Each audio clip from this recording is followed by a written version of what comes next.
Glória a Deus. Graças a Deus, queridos irmãos, estamos hoje também aqui com a presença aqui no estúdio do nosso diretor da nossa casa, Projeto Purim, o diácono Joaquim Filho. Uma alegria muito grande tê-lo conosco aqui, nos fazendo companhia. Nós queremos falar sobre o Projeto Purim. É uma instituição que é sustentada por doações, não temos ajuda nenhuma governamental, e algumas igrejas também têm chegado junto. E quero mandar um abraço para o pessoal do SEASA, comerciantes do SEASA, que tem muito contribuído, O pastor Ezra sabe muito bem disso. E nós temos também alguns patrocinadores, o Rock ar-condicionado de automóveis, é em Piedade, Fica na Avenida Edicena 3909. 3909, vizinho da nossa igreja, Rock ar-condicionados de automóveis. E também temos o Ateliê Marlene Queiroz, da primeira dama, Primeira dama, irmã Marlene, pessoa, ela é a diretora, do projeto feminino. Do projeto feminino, projeto Purim, e para nós é uma alegria muito grande. Quando você, querido ouvinte, vê o pessoal do projeto Purim, tem a camiseta, os meninos não saem daqui de dentro sem a camiseta de identificação. Então eles vão estar carregando um produto chamado Purim Clean, Purim Clean, que é o produtos de limpeza. Produtos de limpeza, que é exatamente o lava-roupa, amaciante e o detergente também, E desinfetante. Desinfetante também. Desinfetante. Então, nos ajude, colabore, Colabore com o projeto. E se você tiver algum caso de jovem, adolescente com problemas de droga, o telefone já tem aqui o prefixo 81 98667 5234 98667 5234.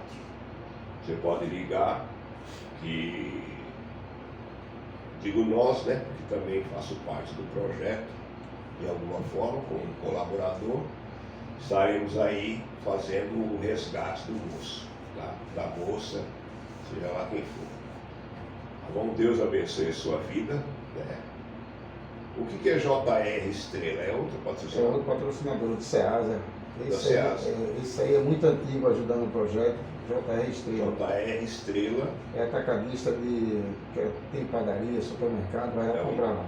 É o nosso colaborador ali dentro do SEASA, Isso, o JR Estrela é nosso colaborador. JR Estrela.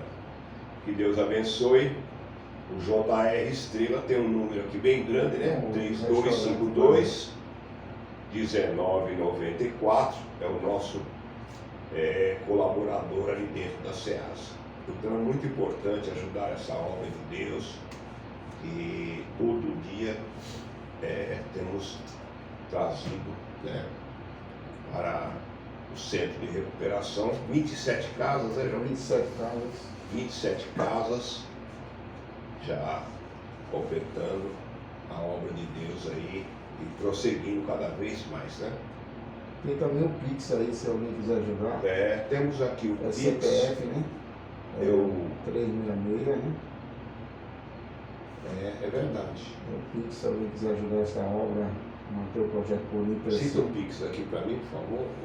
Hoje eu estou sem óculos. O Pix, para aqueles que querem ajudar essa obra, é o 366 13 66 54 87. Os irmãos cooperem com esta obra, pois o Senhor tem feito grandes coisas, e também os nossos patrocinadores, os irmãos também cooperem, porque através dele Deus também tem agido aqui nessa casa de recuperação da comunidade primitiva Puri. Amém? Temos também o restaurante Guararapes, né, que também é um patrocinador, que o Senhor continue abençoando grandemente, né, todos os nossos patrocinadores. Como a gente falou, os irmãos também vejam pessoas, esses patrocinadores, ajudem de forma direta ou indireta, porque eles também têm ajudado essa obra grandemente. Impressionante o negócio de restaurante Guararapes. Chega a dar fome, né? Deixa só um minuto para falar. Chega a dar fome, né? Restaurante Guararapes. Me deu vontade de falar quando chegou no restaurante Guararapes. Né? O restaurante Guararapes fica ali no Paiva. É um restaurante que é instalado ali no Paiva, em frente à Ilha do Amor, né? Onde começa ali, onde realmente começa ali o Paiva, em frente à Ilha do Amor. Esse restaurante é do nosso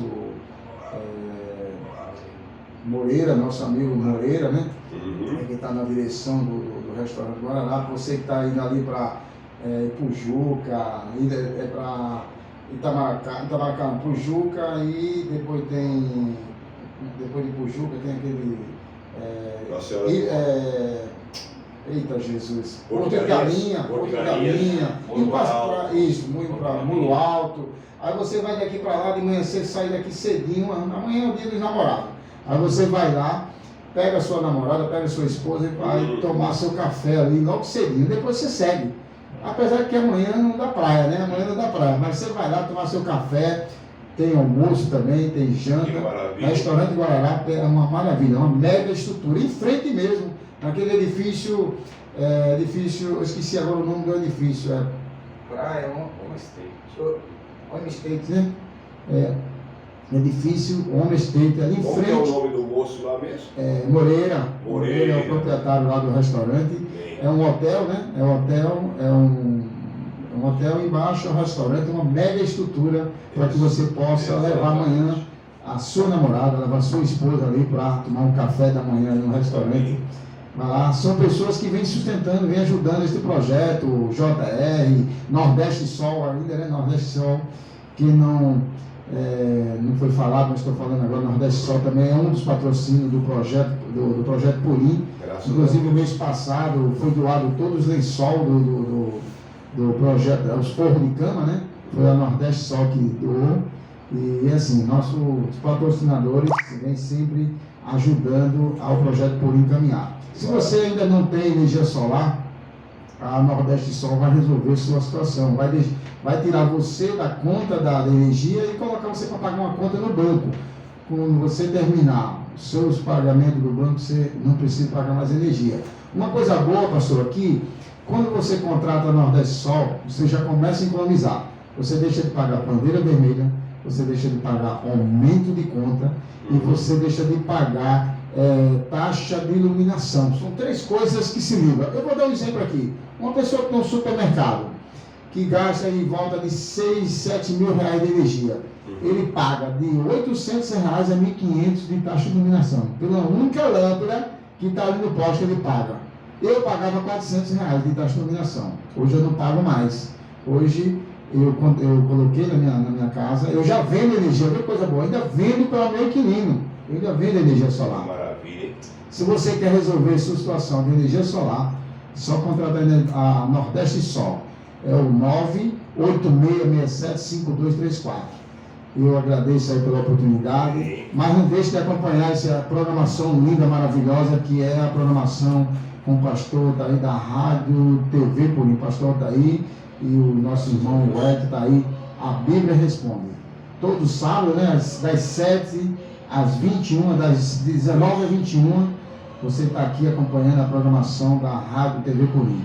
Em nome de Jesus, que Deus abençoe a todos que estão ouvindo a Rádio TV Purim. Graças a Deus. Estamos na nossa segunda parte, né? Agradeço a participação do nosso diretor, Joaquim Filho, falando sobre o projeto, que é muito importante.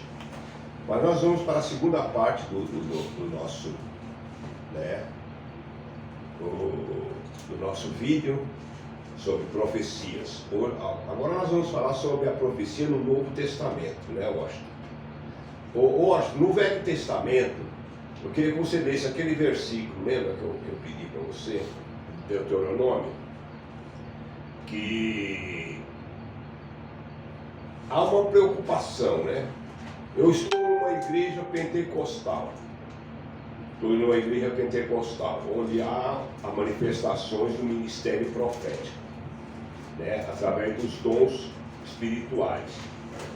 E eu ouço uma profecia e aquela profecia não condiz com a realidade.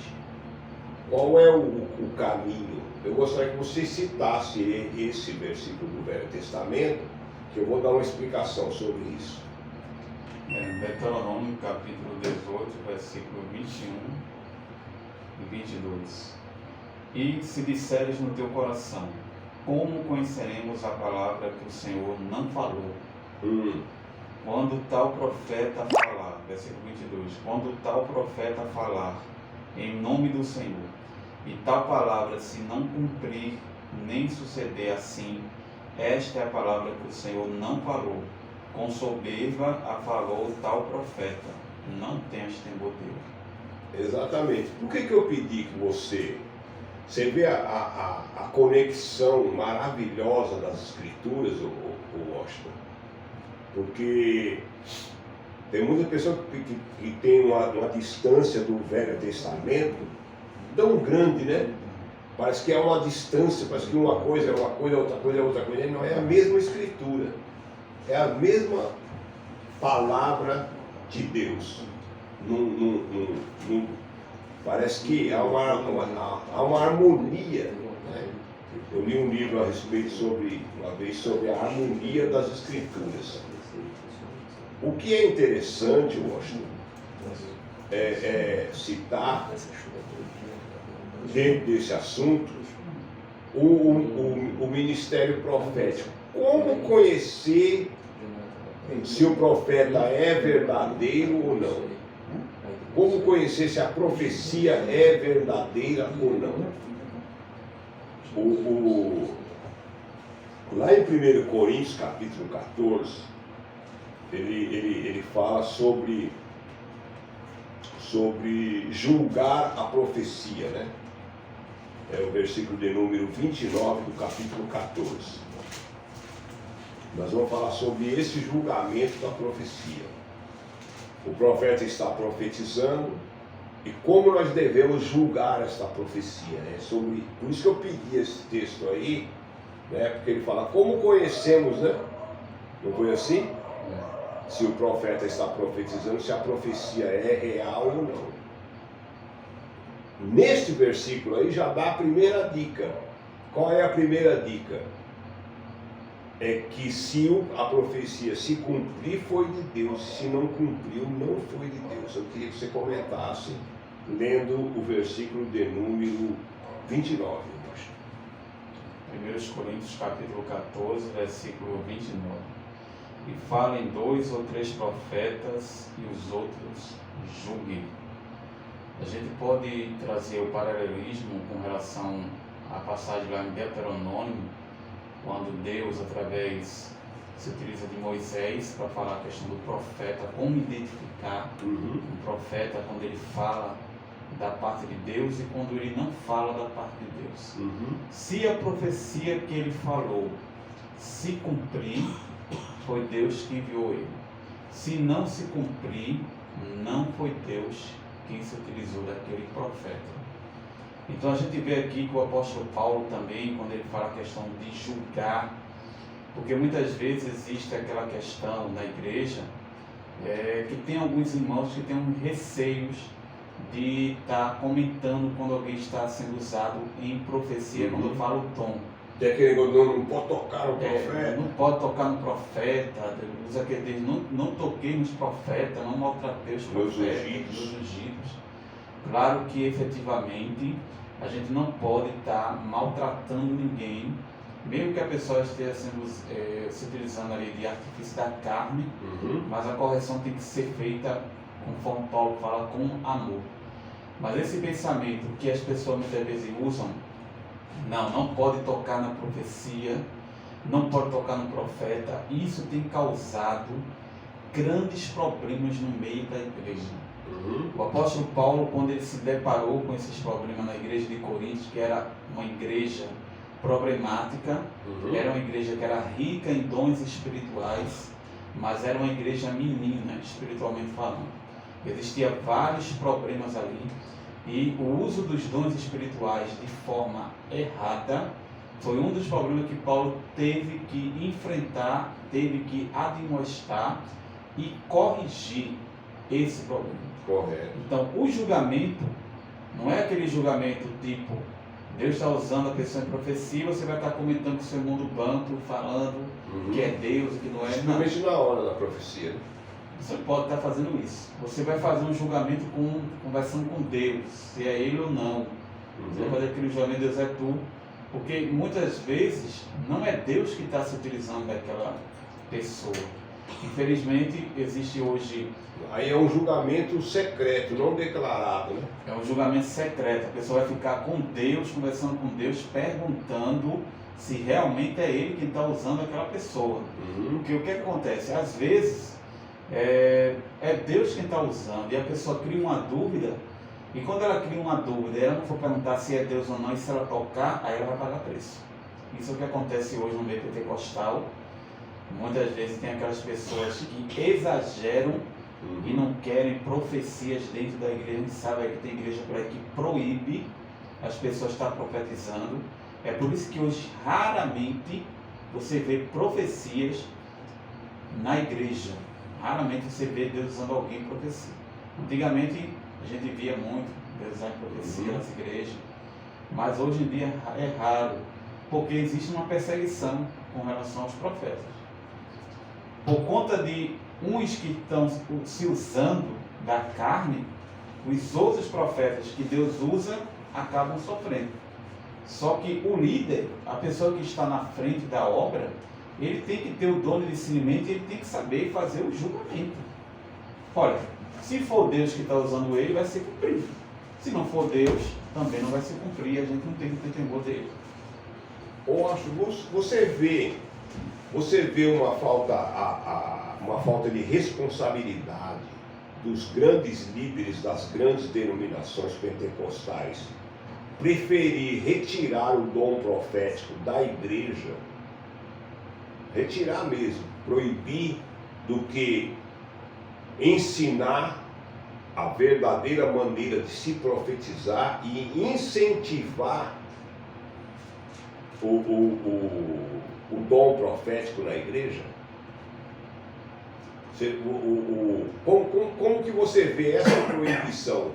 Medo que o profeta se levante e profetize alguma coisa, até mesmo contra ele próprio. Eu vou concluir. Só um minutinho, eu vou passar para você, mas eu vou concluir com o seguinte pensamento. Olha o que Paulo diz aqui, ó. Capítulo 14, versículo 1. Segui o amor e procurai com zelo os dons espirituais, mas principalmente o de profetizar. Eu queria que você comentasse esse principalmente. Você vê como essa ênfase aí, nesse principalmente, porque as pessoas achavam pesadas o dom de profecia. Era muito mais cômodo ter o dom de cura divina, ter outro tipo de dom do que o de profetizar, que é esse que é o comentário que eu queria que você comentasse, por favor. Quando Paulo ele escreve esse capítulo 14, pontuando a questão das correções no culto, ele estava corrigindo alguns problemas que estavam acontecendo na hora do culto. Então, alguns que estavam na igreja de Corinto estavam dando ênfase maior ao falar em línguas. Eles falavam em línguas o tempo todo e não havia interpretação. Era mais cômodo, né? Era mais cômodo. Eles falavam o tempo todo línguas, não havia interpretação, e Paulo, ele orientou que se não houvesse interpretação, falasse consigo mesmo e com Deus. Hoje, o que é que acontece no meio dos pentecostais? Claro que a gente não pode partir também da premissa de querer proibir as profecias. Esse é o erro de muitos líderes, que eles querem proibir a pessoa profetizar, mas também tem aquela questão do cuidado de examinar as profecias. Porque o que acontece? Paulo diz que o que profetiza fala a homens para edificação e exortação e consolação. Então, compreendendo aqui o pensamento paulino, a gente vê que Paulo está falando na questão daquela profecia, que ela é uma profecia clara, que traz a edificação. Correto. Ela não pode trazer uma confusão, ela não pode trazer algo que ninguém está entendendo, ela não pode trazer algo que deixe uma interrogação. A profecia que Paulo fala é uma profecia clara. Com relação aos dons de línguas, Paulo orienta que a pessoa que fala línguas, claro que ele diz que não proíbe, não deve proibir, mas que fale consigo mesmo com Deus, se não houver interpretação. Porque o ponto-chave aqui que Paulo fala é a edificação da igreja. A igreja tem que ser edificada, não apenas através da revelação escrita, mas como também através do dom de profecia. A igreja também era edificada porque o próprio Deus se utilizava daqueles instrumentos para falar. Claro que efetivamente hoje existe uma perseguição, às vezes tem igreja que persegue líderes, que perseguem, com medo, receio que aquela pessoa que está ali profetizando profetize contra eles. Então eles tentam apagar o profeta, tentam deter, e tem muita gente que não profetiza com medo, né? Não quer entregar. Às vezes Deus quer que a pessoa entregue aquela profecia, a pessoa fica com medo, não quer entregar, não obedece à voz de Deus, paga preço, sofre, porque quando Deus ele quer se utilizar de alguém, aquela pessoa não quer, Deus vai se utilizar de outra pessoa que quer, mas aquela pessoa que negou, Deus vai cobrar duramente, porque Deus chamou aquela pessoa para fazer aquilo e a pessoa está desobedecendo a ele. Mas às vezes aquela pessoa está desobedecendo porque ela tem medo da perseguição. Porque para profetizar para membro de igreja que não tem posição é fácil. Mas para profetizar para líder, para profetizar para pastor, para profetizar para alguém que está em posição de destaque, é totalmente diferente. Tem que ter coragem, tem que ter ousadia, porque vai saber que vai ser perseguido, que vai saber que vai sofrer perseguição. Né? Tem peso, ele vai ser perseguido por aquela pessoa, porque tem líder que ele não aceita, tem líder que aceita, é humilde e tal, mas tem líder que não aceita e vai perseguir. No Velho Testamento eles eram mortos, né? O profeta, o falso profeta era condenado à morte, né? Em alguns casos, quando ele profetizava fora da vontade de Deus, ele era morto. A própria palavra orienta isso. Na lei de Moisés a gente vê que o próprio Moisés, ele orienta, tinha que sofrer pena capital porque desviava as pessoas, desviava. E o profeta de Deus, que entregava a profecia de Deus, muitas vezes também ele chegava até a ser morto pelas pessoas, pelo povo que não aceitava aquela profecia que Deus estava ali determinando que ele falasse. Quanto não sofreu o profeta Jeremias? Que profetizou 40 anos para um povo rebelde, profecia de 40 anos, seu ministério durou contra o Reino do Sul, contra Judá, e que no final ele viu, infelizmente, Jerusalém ser destruída, Judá ser arrasada pela Babilônia, porque os judeus não aceitaram aquela profecia de juízo, que Deus ia trazer julgamento, porque eles estavam contra a lei de Deus, adorando outros deuses, e Deus estava usando os seus porta-voz, usou Jeremias, outros profetas, para profetizar contra o povo. Então, hoje em dia, alguns líderes perseguem, porque eles não querem mais a profecia.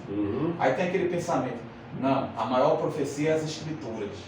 A Bíblia é a maior profecia. Aí pega o que quer. Aí pega esse texto, faz a interpretação do que quer das Escrituras, se utiliza as Escrituras como quer, como bem lhe apraz, souber o sem a revelação de Deus. Sem a revelação de Deus, manipula as massas, pegando textos isolados, porque as Escrituras, ela tem que ser analisada dentro de um contexto Se o pregador está falando uma parte das escrituras que está fora, que não está em conexão com as outras partes, deve ser rejeitado. Não é porque ela, não, as escrituras, é a Bíblia. O falso profeta, ele se utiliza da Bíblia.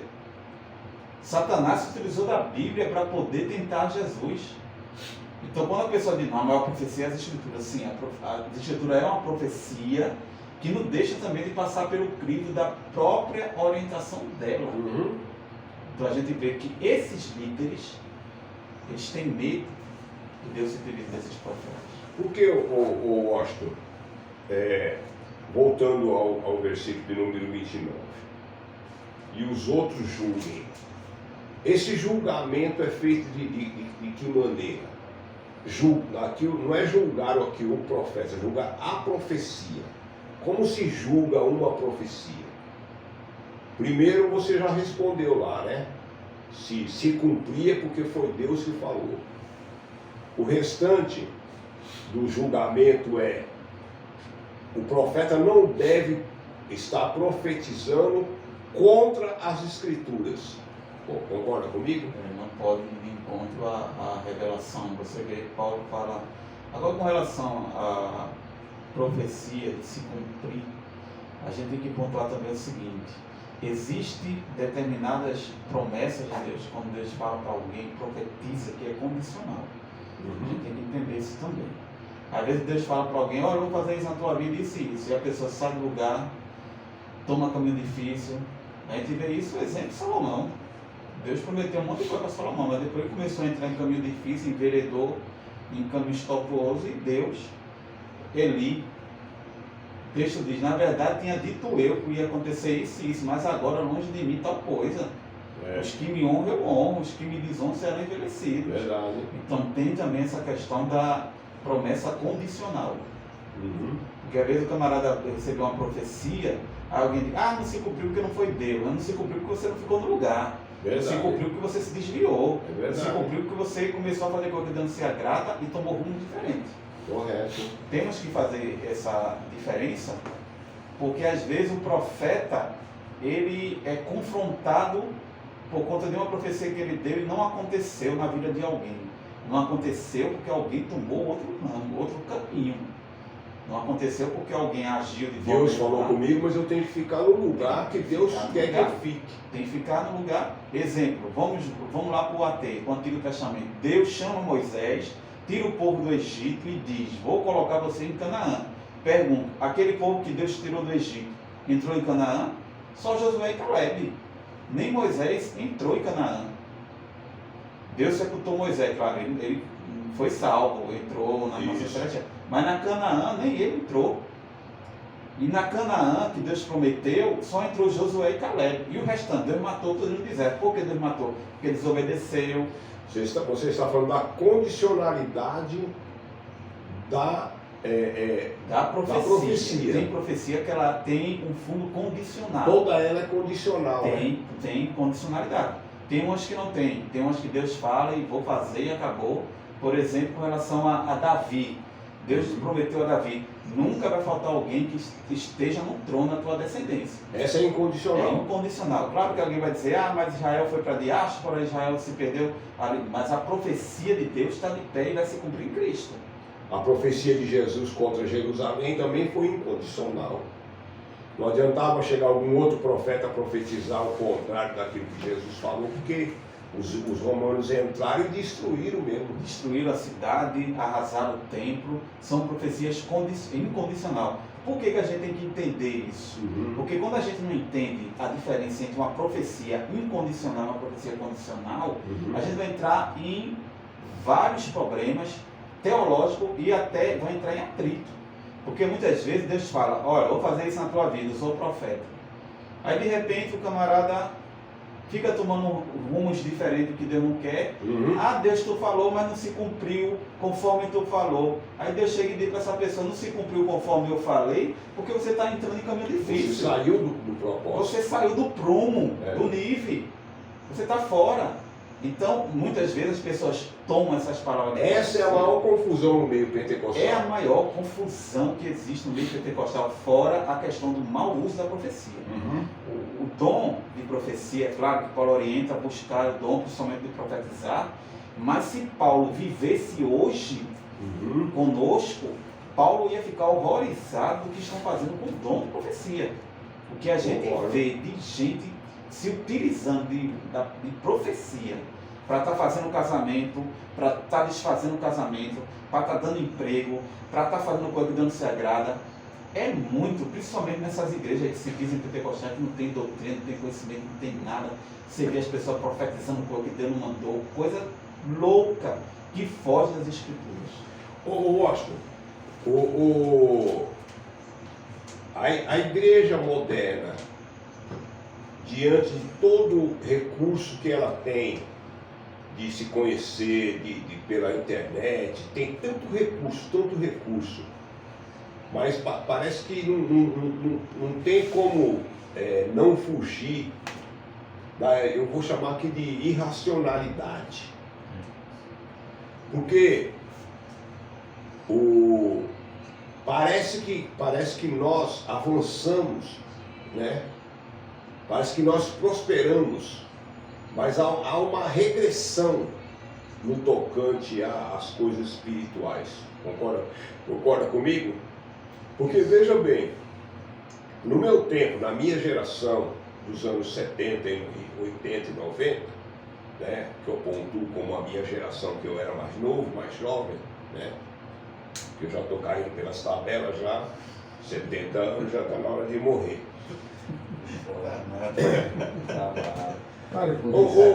Era inadmissível alguém se colocar diante do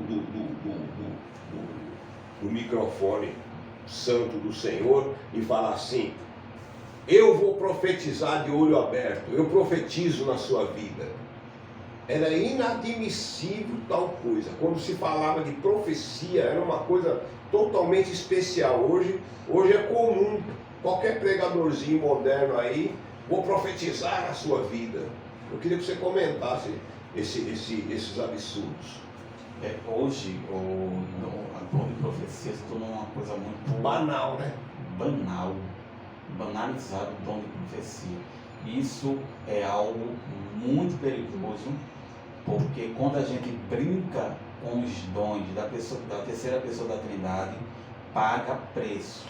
Esses falsos profetas, essas pessoas que ficam se utilizando do dom de profecia para estar banalizando, para estar fazendo algo comum que é sagrado, vão pagar preço. Paga preço. Então o que é que acontece hoje? As pessoas têm usado o dom de profecia como se fosse uma coisa comum, banalizado. E a gente vê que o profeta, quando ele profetiza fora da direção de Deus, ele começa a falar tudo que vem à imaginação dele. Tudo que vem à imaginação dele, ele começa a falar. E tem mais, ele tem uma forma retórica de falar tão forte que arrasta as massas, engana as pessoas. Um falso profeta, ele proclama o evangelho absolutamente antropocêntrico. A gente vê aí, tem uns aí, pregando aí esses coaches, né, que fala hoje coaches, esses camaradas que ficam tendo aquelas mensagens, aquelas palavras para agradar o público, aquelas palavras que traz o homem como centro de tudo, e você não vê mais a confrontação, o arrependimento, você não vê mais como aqueles profetas do Antigo Testamento, que profetizavam sobre o pecado, sobre o juízo. Hoje, se você for falar sobre juízo na igreja, for falar sobre o pecado, é capaz do camarada apanhar no meio da igreja. Ele é totalmente ridicularizado, é rejeitado, porque hoje muitos que estão na igreja querem ouvir aquilo que eles querem. Então, o dom de profecia, não o dom em si do Espírito, mas a maneira que a pessoa usa o dom de uma forma teatral, dizendo que é Deus que está usando, tem feito banalidades e mais banalidades, e vão sofrer as consequências para isso. Fora o falso profeta bem capcioso, bem maligno mesmo, né? Vamos supor, vai ter um culto ali na igreja de piedade, né? Vai ter um culto na igreja de piedade. E eu sou um falso profeta. Estou dando um exemplo, eu sou um falso profeta. E eu vou profetizar qual é o ponto que eu vou observar, né? Quem tem internet ali, quem tem Facebook, no caso do Joaquim, né? No caso do Joaquim, eu vou profetizar para o Joaquim, eu vou pegar o Joaquim como alvo ali para criar um sensacionalismo bonito, né? E meu servo, eu vou me utilizar de tudo, essa enfermidade que você tem no estômago, vou curar, não sei o quê. Acontece isso no meio pentecostal, né? Acontece e muito. A gente vê coisas. Você vai viajar, aquele filho que está na barriga da sua esposa, ele já viu lá no Facebook que a esposa do cara está grávida. Já investigou, foi uma investigação, né? Na vida pessoal da pessoa e começa a profetizar. É difícil isso aí, viu? É difícil. Por isso que a orientação que nós damos, primeiro, sempre quando eu falo sobre esse assunto de profecia, a recomendação que eu dou, ouviu profecia na igreja, não chega em casa tomando decisões, vendendo a casa, colocando a casa à venda, correto? Colocando a casa à venda, preocupado, meu Deus, impressionado com... Não, tranquilo, se for de Deus vai cumprir. Concorda comigo, Austin? Se for de Deus vai cumprir. Entendeu? O importante é a pessoa estar bem com ele mesmo e com Deus. Então, a maioria das pessoas cai nesse conto do falso profeta exatamente com medo de ser racional. Você vê isso também, eu acho? De ser muito racional, todo mundo está espiritualizado e eu tô aqui muito racional. Como você vê isso? Tem pessoas que têm medo de não estar espiritualizado? Porque, na verdade, as pessoas confundem espiritualidade com estar profetizando, estar falando línguas estranhas. Espiritualidade não quer dizer isso. Até porque o próprio Jesus ele fala lá no capítulo 7 de Mateus, que muitos vão dizer naquele dia que profetizou, que falou línguas estranhas, que fez cura e tal, e ele vai dizer, apartados de mim que eu não conheço vocês.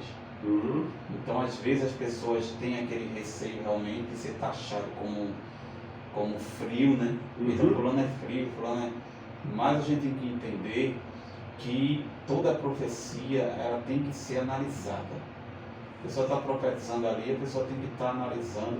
E também tem aqueles profetas, ou pseudos profetas, que são desaforados, que profetizam a coisa da carne sem temor algum.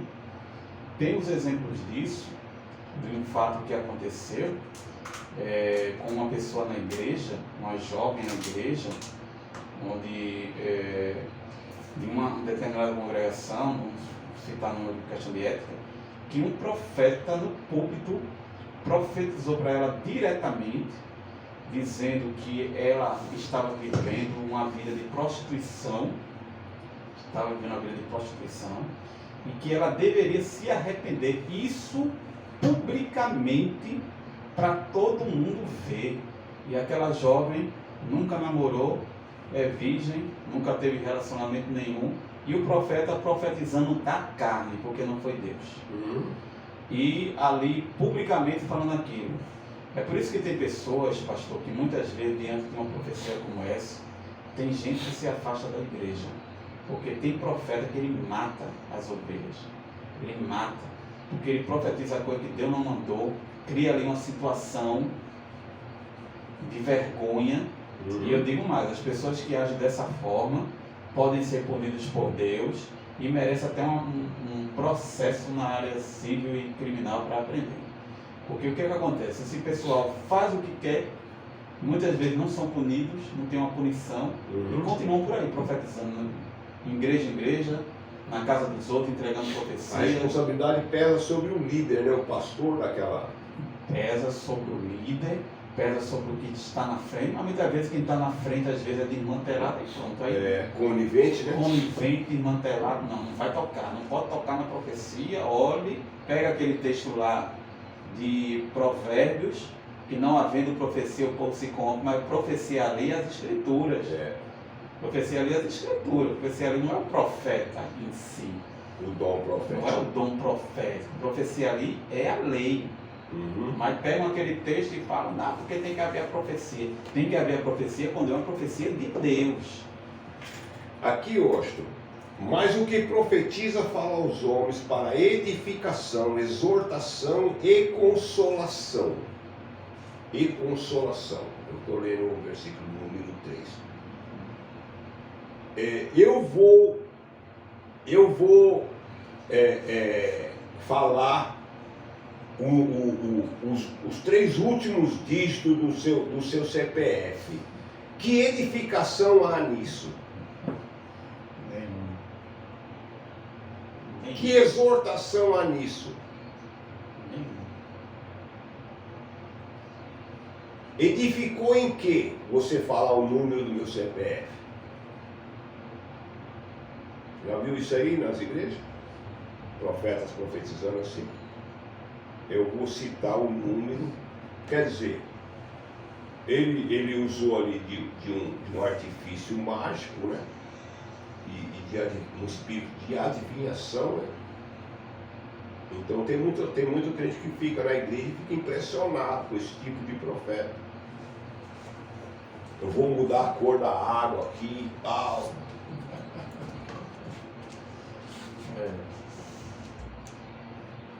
Eu acho que o líder daquela igreja ali também, com o tempo, ele pagará um preço de ter permitido esse tipo de coisa dentro das igrejas. Agora, quando a profecia tem peso, né? Tem peso, não, realmente é isso mesmo. Você conhece. Você sabe, a pessoa percebe quem é falso profeta e quem não é falso profeta. É só você prestar um pouquinho de atenção, né? Um dia desse, um profeta lá na igreja, na nossa congregação, profetizou que eu ia fazer uma viagem, né? Depois, no fim, ele demorou para falar o nome da cidade. Aí, quando ele fala o nome da cidade, né, que é exatamente a cidade quando eu vou, é inevitável eu ir para São Paulo, descer no aeroporto de Guarulhos. E a minha família toda de Guarulhos. Eu confesso que na hora eu fiquei emocionado. Depois me caiu a ficha, depois eu descobri que o camarada conhecia a minha vida e sabia que o meu destino era Guarulhos. Você vê como que é o negócio. Então, não tem bom para esse negócio, não. Tem gente que cai mesmo no conto do profeta. Concorda comigo, Oscar? Exatamente. Bom, 1 Coríntios capítulo 14, né, é o capítulo que nós estamos... não sei se você concorda comigo, que do primeiro versículo até o versículo de número 26 fazem um culto, né? De um tipo de culto. Você já fez essa observação, Oscar? Ou não? Você nunca observou isso aí? Não. Por isso que o nome do nosso programa é A Bíblia Responde, né? Então tem que se conhecer as Escrituras. Não, né? Eu estive lendo esse capítulo, eu notei que do capítulo 1 até o versículo de número, do versículo 1 até o versículo de número exatamente 25, ele fala de um culto pentecostal, de oração. E do versículo de número 26 para frente, ele fala de um outro culto, que é o culto público. É sobre isso que nós vamos falar aqui agora. Ele fala: que fareis, pois, irmãos, quando vos ajuntais, quer dizer, quando vos congregais, né?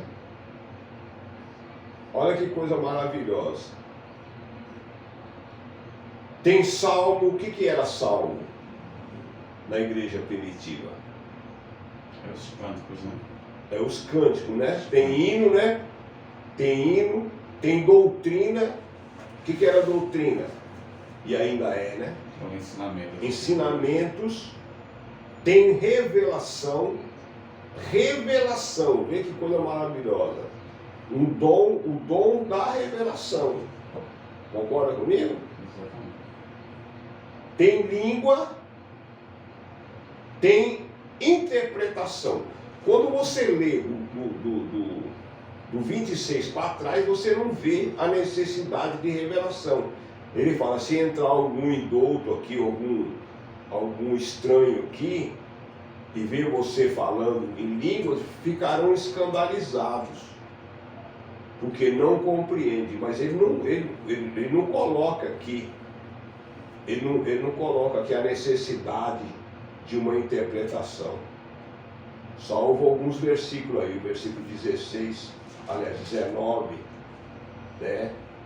Ele fala sobre essa necessidade. Todavia, eu antes quero falar na igreja 5 palavras da minha própria inteligência, para que possa também instruir os outros, do que 10.000 palavras em língua desconhecida. Então, ele coloca, como ele fala lá no versículo de número, versículo 4, ele fala, o que fala em língua desconhecida edifica a si mesmo, mas o que profetiza edifica a igreja. Ele faz esse paralelo, que a línguas estranhas edifica somente a pessoa, mas o que profetiza, por isso que ele dá uma ênfase aqui, né, da necessidade de interpretação das línguas. Concorda comigo, Rocha? Exatamente. Principalmente no culto de porta aberta. Concorda comigo? Exatamente. Porque o que edifica, o que traz de excepcional se eu ficar falando em línguas o tempo todo? Nenhum. Nada. E tem aquele. Por isso que o ensinamento na igreja é uma coisa muito importante. Olha o que ele fala. No versículo 27. Se alguém falar em línguas desconhecidas, faça isso por 2, ou por quanto muito 3, e por sua vez haja intérprete. Ele não dá uma ênfase aqui para que todo mundo se fale em língua. Concorda comigo? Dentro do culto público. Tem pregador que se o povo não falar em língua, para ele é uma morte. Não, abre a boca! Se você não falar em língua, peça para Deus te tirar da terra. O pessoal está fria, né? Geladeira, né? O pessoal vai ser isso. A pessoa está passando, vai ter problema, não conseguiu sentir presença de Deus.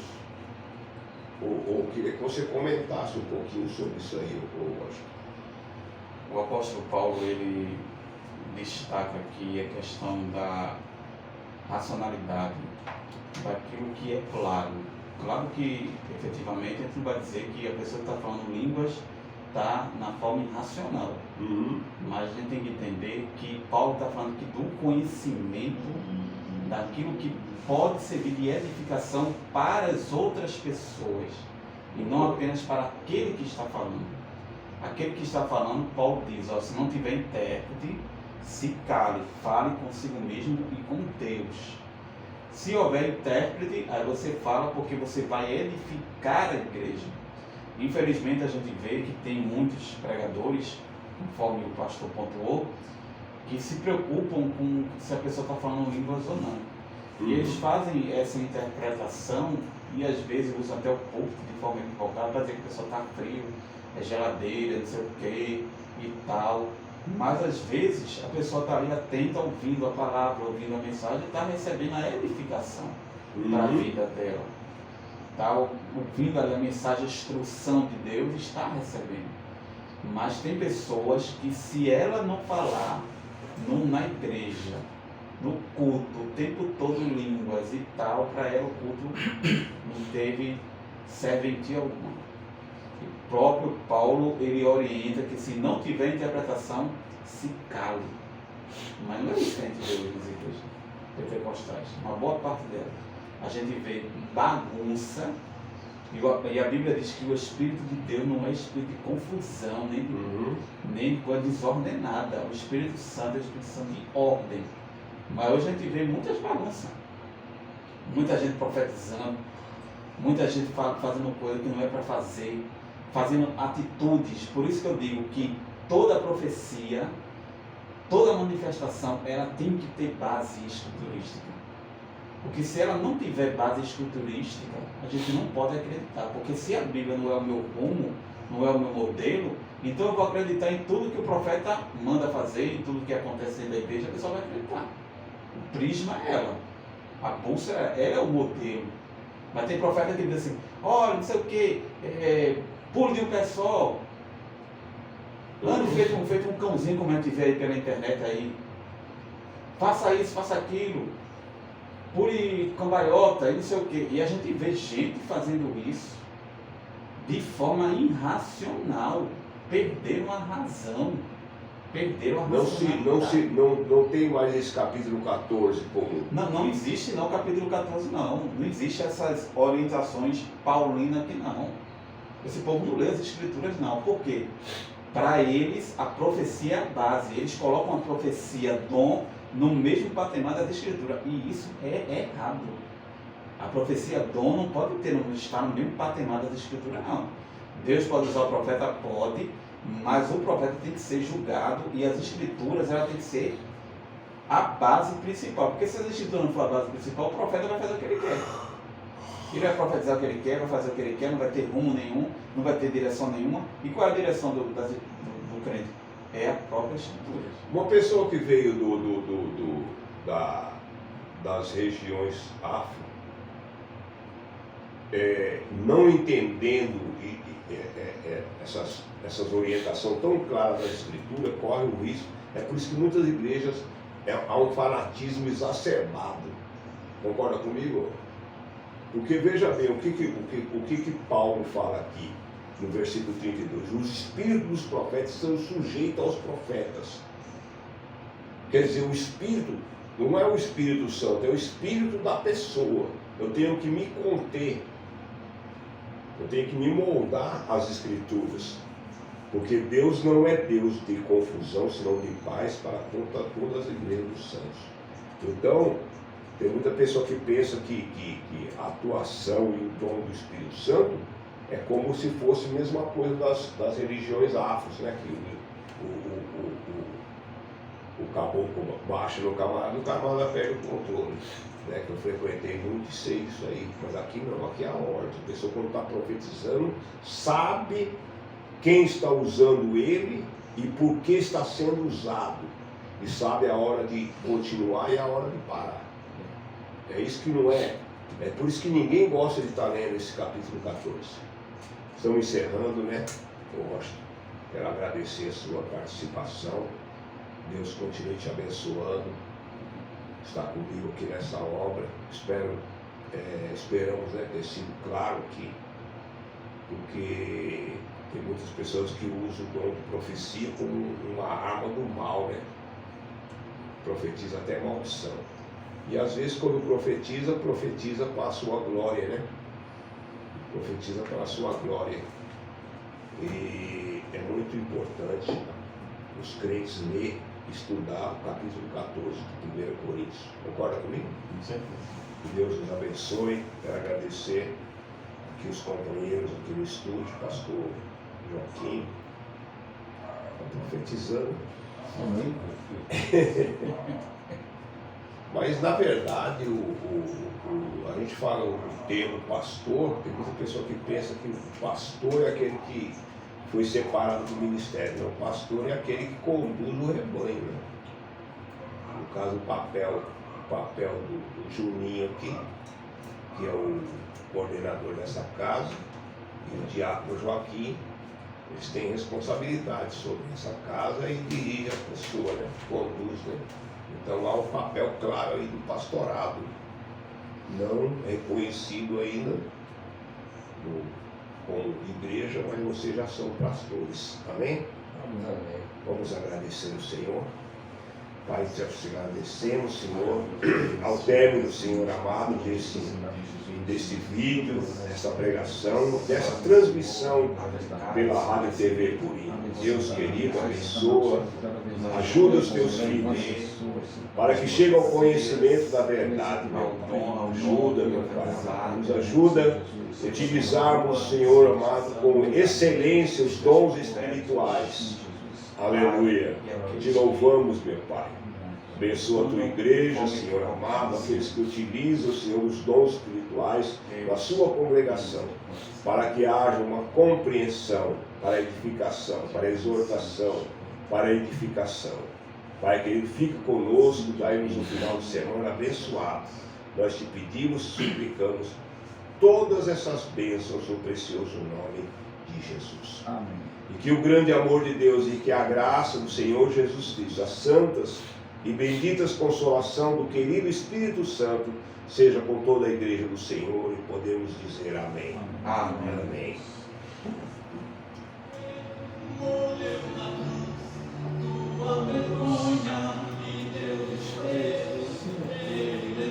Aqui ontem um aparelho da rádio pegou água. Pegou um pouco de água aí. Pegou o quê?